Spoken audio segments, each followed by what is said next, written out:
Alright guys, I am back with another horror update. I got two DVDs here and the rest are all Blu-Rays, so I will start with the DVDs first. So first up we have The Car, Road to Revenge, and this is a sequel to the 1977 film. This one seems a bit different though, because I think The Car is a hero in this one, and this one seems to be like some kind of Mad Max type story, where this car goes after bad people. Um, I'm not expecting this movie to be all that good. I was just really interested in checking this one out, and it came down to a cheap enough price, so I figured I'd give this one a shot. I might get some friends together and get some beers and check this one out together. All right, well, I'm assuming it should be a good cheesy fun. All right, next up we have The House That Jack Built. This one stars Matt Dillon, and this one is done in a similar style to Nymphomaniac.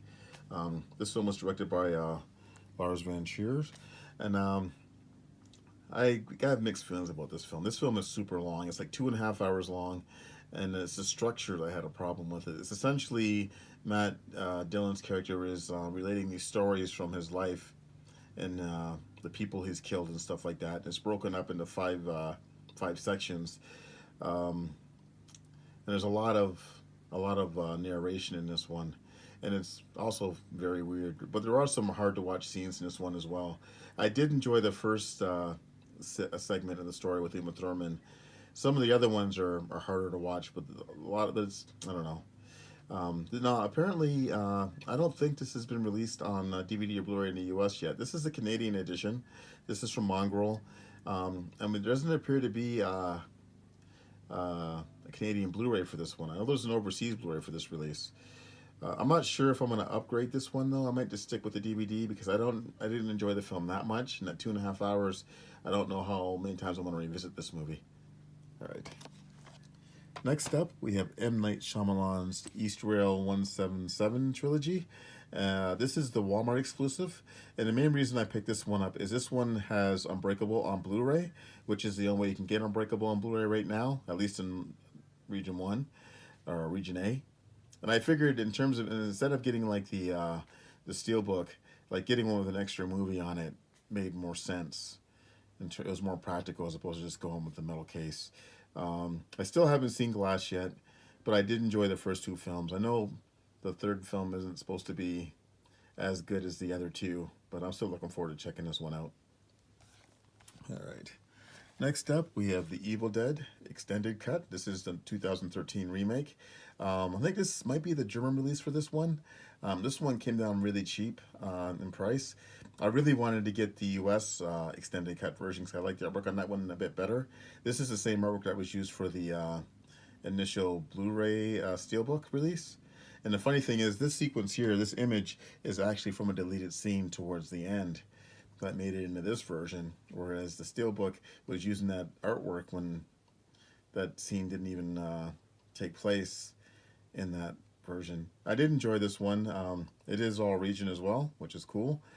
I don't know if I'm going to go ahead and pick up the other release. This one's just a Blu-ray, where the newer release is Blu-ray and DVD combo. So, all right. Next up, we have a couple of Scream Factory titles here. We have The Manitou, and this is a film I loved a lot as a kid. And I was really excited that this just came out on Blu-ray. Anchor Bay had initially released this one back in the early 2000s, and it's been out of print forever. I'm really looking forward to checking this one out again. I'm expecting this one to be a lot sillier than I remember, but I do remember loving this one. This one stars Tony Curtis. Let's see here.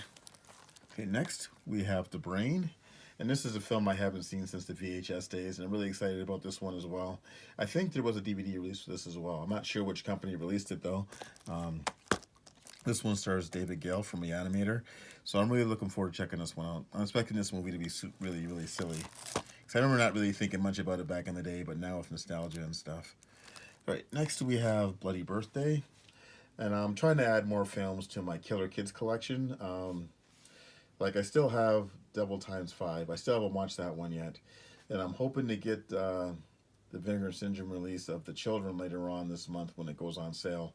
But this one I've been looking. I actually picked up a copy of this from my buddy Grant, and I decided to grab one for myself because I was always interested in checking this movie out.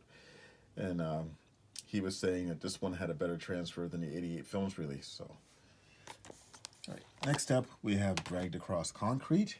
This one stars Vince Vaughn and Mel Gibson. And this one is from the director of Bone Tomahawk and Brawl and Cell Block 99. So I'm really looking forward to checking this one out. This is supposed to be a very long film as well, so I had to set some time aside early in the day to watch this one. Otherwise, I'm in danger of falling asleep. I heard this one's slower than the other two films, though, but I'm still excited to have this one in my collection. This is the Canadian edition of this one. I'm not sure if there's any special features on it. It says that there is bonus features. It just says featurettes, so I don't know. All right. Next up, we have a trailer compilation. This one's All Colors of Giallo.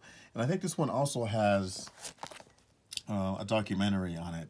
It's got 2 sets of trailers. It's a 3-disc set. Really nice set.